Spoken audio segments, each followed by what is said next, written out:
আওয়ামী লীগ যখন ক্ষমতায় ছিল তখন দলটির নেতারা প্রায় বলতেন শেখ হাসিনার বিকল্পকে। কোটা সংস্কার আন্দোলনের সময় আন্দোলনকারীরা তার জবাবে বলেছিল বিকল্প তারা সবাই, কিন্তু গত 17 মাসে জুলাই আন্দোলনের সেই রং ফিকে হয়ে গেছে।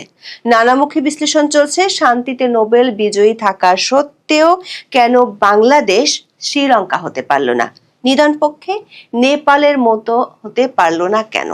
মন্দের ভালো হিসেবে এখন বাংলাদেশের মানুষ চাইছে জগদ্দল পাথরের মতো ঘাড়ে চেপে বসা ইউনূস সরকারের বিদায়।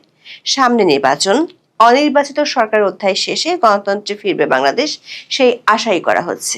কিন্তু আওয়ামী লীগবিহীন এই নির্বাচন নিয়ে প্রভাবশালী সাময়িকী দ্য ইকোনমিস্ট সোমবার যে নিবন্ধ প্রকাশ করেছে তাতে বলা হচ্ছে যে বাংলাদেশের ভোটাররা শাঁখের করাতেই পড়েছে।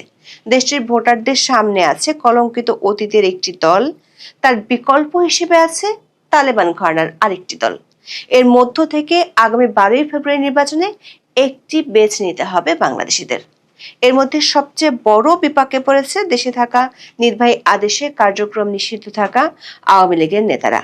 তারা এখন বিএনপি ও জামাতের ও এনসিপির কাছে মহামূল্যবান ভোটার। গত 17 মাসে যেখানে জয় বাংলা বললে শিকার হতে হয়েছে মব সন্ত্রাসের, সেখানে ভোটের মাঠে জয় বাংলা জয় বঙ্গবন্ধু স্লোগান দিয়ে নির্বাচনের মাঠে একসময় প্রতিপক্ষের জন্য ভোট চাইতে হচ্ছে আওয়ামী লীগের নেতাদের। বিস্তারিত জানতে চলুন যাওয়া যাক বিশ্লেষণে।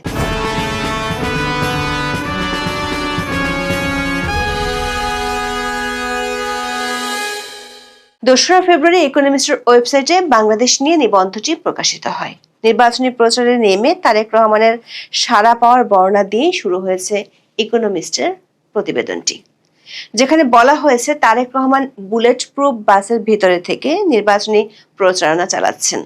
তার এই প্রচারের সময় সড়কের দুই ধারে সমর্থকেরা জড়ো হয়ে থাকে। ইকোনমিস্ট বলছে, সাবেক 2 রাষ্ট্র ও সরকার প্রধান জিয়াউর রহমান ও খালেদা জিয়ার ছেলে 60 বছর বয়সী তারেক রহমান জনপ্রিয় একটি রাজনৈতিক পরিবারের উত্তরাধিকার নিয়ে রাজনীতিতে আছেন।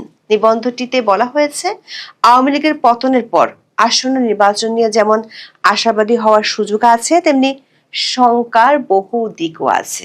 এতে বলা হয়, গণতন্ত্রে ফেরার এই প্রক্রিয়া দেশের আইন শৃঙ্খলা পরিস্থিতির উন্নতি, বিনিয়োগকারীদের আস্থা অর্জন এবং ভারতের সঙ্গে বাংলাদেশের বিদ্যমান টানাপোড়েনের সম্পর্ক মেরামতে সহায়ক হয় বলে আশা করা হচ্ছে।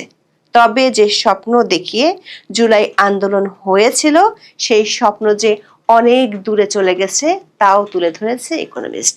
এখানে জামাতের উত্থানকে বড় চমক হিসেবে দেখছে ইকোনমিস্ট।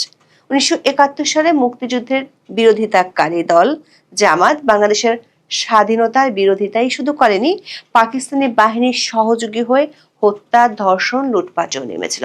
2024 সালে পতনের আগে জামাতকে নিষিদ্ধ করেছিল শেখ হাসিনার সরকার, কিন্তু মোহাম্মদ ইউনূসের নেতৃত্বাধীন অন্তর্বর্তী সরকার আমলে নিষেধাজ্ঞা কাটিয়ে ওঠার পাশাপাশি ঘুরে দাঁড়িয়েছে দলটি।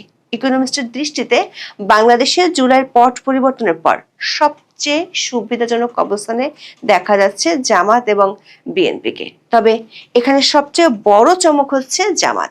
ইন্টারন্যাশনাল ক্রাইসিস গ্রুপের টমাস কিন মনে করেন, জামাতের এই নতুন জনসমর্থনের কারণ শুধু ইসলামপন্থী দল হওয়ার কারণে নয়, এর বাইরেও কারণ আছে। জামাত দাবি করছে তারা ক্ষমতায় গেলে মধ্যপন্থা অবলম্বন করবে, দেশ পরিচালনায় সবার সমান অধিকার নিশ্চিত করবে। তারপরও যে শহুরে মানুষ আতঙ্কে তা তুলে ধরেছে ইকোনমিস্ট, কারণ তারা দেখছেন নির্বাচনে নারী প্রার্থী বর্জিত জামাত নারীদের ঘরে ঢুকিয়ে দেওয়ার নানা ইঙ্গিত দিচ্ছে। জামাতের আমিরের টুইটার অ্যাকাউন্ট থেকেও বিতর্কিত একটি পোস্ট সে আশঙ্কার বারুদ আরো বাড়িয়েছে। যদিও জামাতের পক্ষ থেকে দাবি করা হয়েছে দলটির আমিরের আইডি হ্যাক করে এই পোস্ট দেওয়া হয়েছিল। দর্শক, বাংলাদেশের আগের 12টি জাতীয় সংসদ নির্বাচনে জামাত সবচেয়ে বেশি আসন জিতেছিল 18টি, তাও আবার 5ম জাতীয় সংসদ নির্বাচনে। 4 দলীয় জোটের শরিক হিসেবে 8ম জাতীয় সংসদ নির্বাচনে জিতেছিল 17টি আসন, আর ভোটের পার্সেন্টেজ হিসেবে সর্বোচ্চ 5ম জাতীয় সংসদ নির্বাচনে পেয়েছিল 12.13% ভোট।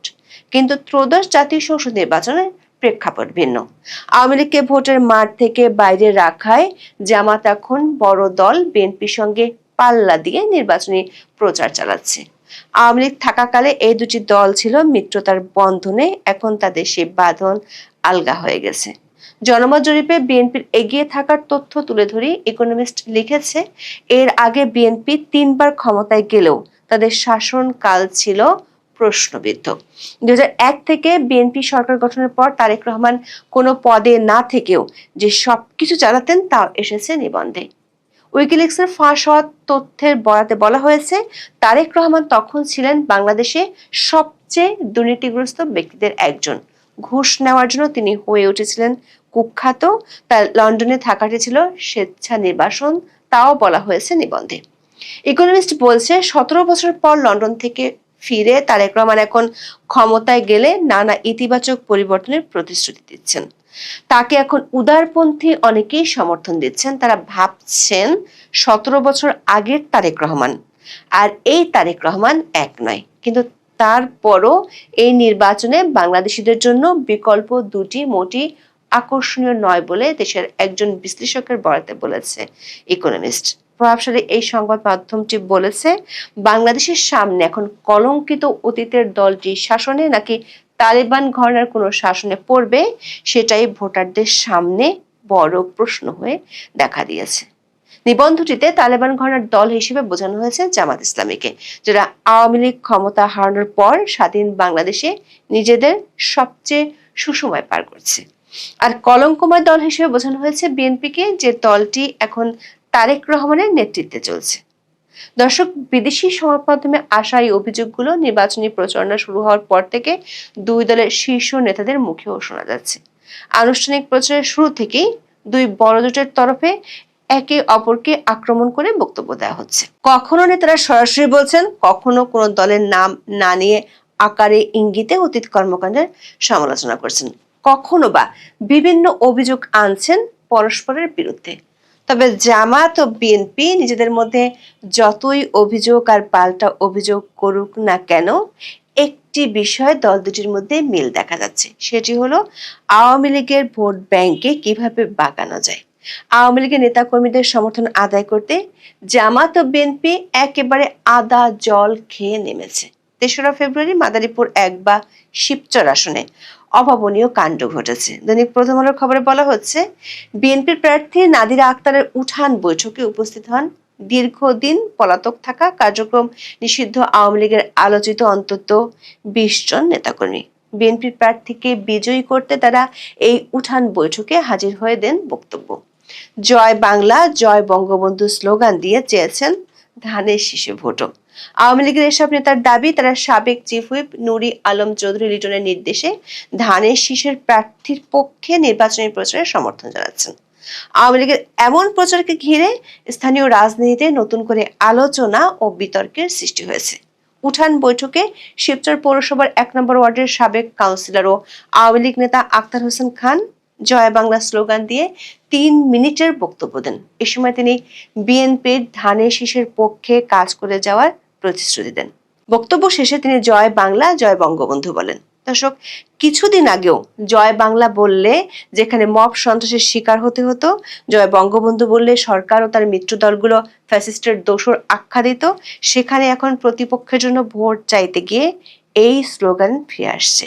প্রশ্ন হলো, আওয়ামী লীগের শীর্ষ নেতৃত্ব মানে শেখ হাসিনা যেখানে নো ভোট নো ভোট কর্মসূচি পালন করতে বলছে, সেখানে এভাবে জয় বাংলা, জয় বঙ্গবন্ধু স্লোগানে এক সময় প্রতিপক্ষের জন্য ভোট চাওয়া হচ্ছে কেন?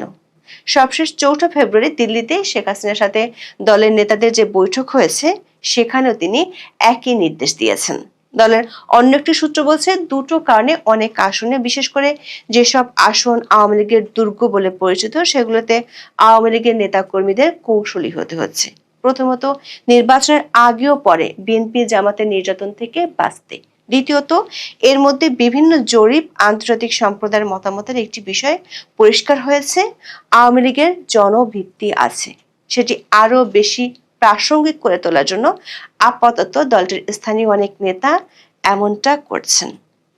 গত কয়েকদিন ধরে আওয়ামী লীগের নিষেধাজ্ঞার বিষয়ে আন্তর্জাতিক সম্প্রদায়গুলোর তৎপরতা বাড়ার পাশাপাশি দেশের অভ্যন্তরেও আওয়ামী লীগের প্রাসঙ্গিকতার তথ্য উঠে আসছে নানা জরিপে। 4 February uncovering the public pulse findings from a nationwide survey শীর্ষক মতামত জরিপে বলা হয়, আগে যারা আওয়ামী লীগকে ভোট দিতেন তাদের 48.2% এবার বিএনপিকে ভোট দেবেন। সংবাদ সম্মেলনে বলা হয়, এছাড়া আগে আওয়ামী লীগকে ভোট দিতেন এবং 29.9% ভোটার জামাতকে, 6.5% ভোটার জাতীয় নাগরিক পার্টিকে ভোট দেবেন বলে জানিয়েছেন।